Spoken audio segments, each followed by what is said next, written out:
নমস্কার বন্ধুরা, আজকে আবার চলে এসেছি। আজকে একটা এমন ব্যাপার নিয়ে কথা বলার ইচ্ছে, যেটা এখন প্রচুর কষ্টদায়ক। যেমন এই সবাই জল ঢালতে যাচ্ছে শিবের মাথায়। দেওঘরেরটা বিশেষ করে দেখতে পাচ্ছি, যেটা ইউটিউবে কীরকমভাবে সব ঠাকুরের মাথার ঢালার জল এত কষ্ট করে নিয়ে যেয়ে সেটা এমনভাবে দূরের থেকে ছুঁড়ে দিতে বাধ্য হচ্ছে মানুষ। অন্য লোকের গায়ে ঘটি পড়ে যাচ্ছে, জল পড়ে যাচ্ছে। কি ভয়ানক অবস্থা! আমার একবার এরকম একটা অভিজ্ঞতা আছে।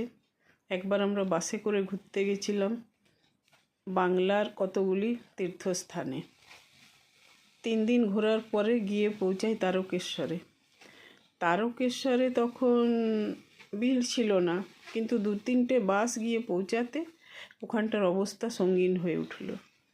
কিছু দূর যাওয়ার পরেই এক ভদ্রলোক পয়সা চাইল ভোগের জন্যে। তাকে পয়সা দিয়ে আরেকটু এগোতে একজন জলের ঘটি, মাটির ঘটি নিয়ে জল, ফুল, বেলপাতা, ও জিজ্ঞেস করলো গঙ্গা জল চাই 30 টাকা আর সাধারণ জল 10 টাকা।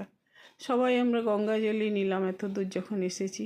তারপরে মন্দিরের লাইন দিয়ে দিয়ে চলতে চলতে চলতে চলতে যখন সেই ঠাকুরের মন্দিরের দরজার কাছে পৌঁছালাম, তখন একদম শরীর কাহিল। একে তো বাসে চড়ে যাত্রা করা, সব সময় যেন শরীর নড়ছে। তারপর ভিতর থেকে একজন ভদ্রলোক, দেখে মনে হলো পান্ডা বা পুরোহিত গোছের, বেশ শরীর একবারে লম্বা চওড়া বলিষ্ঠ শরীর, এমনভাবে ঠেলে দিলেন সবাইকে। সবাই যে যেদিকে ছিটকে গেল, উনি বেরিয়ে চলে গেলেন। আবার সবাই লাইন দিল।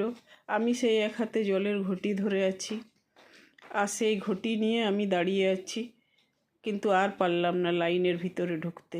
ঘটি নিয়ে আমি একটা ছোট দেওয়ালে কাটা ছিল, ওইখানে রাখলাম ঘটিকে, আর দেওয়ালে মাথা ঠুকে ঠুকে ঠাকুরকে উদ্দেশ্য করে বললাম, ঠাকুর আমি আর পারিনি, এবারে আমার জল এইখানেই থাকবে, বা কারো যদি দয়া লাগে সে আবার নিয়ে গিয়ে ঢেলে দিয়ে আসবে,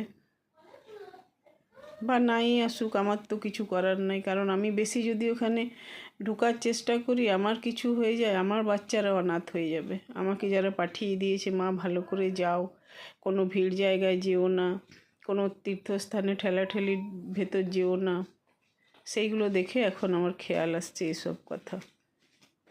ঠিক আছে, তাহলে আজকে এই পর্যন্তই।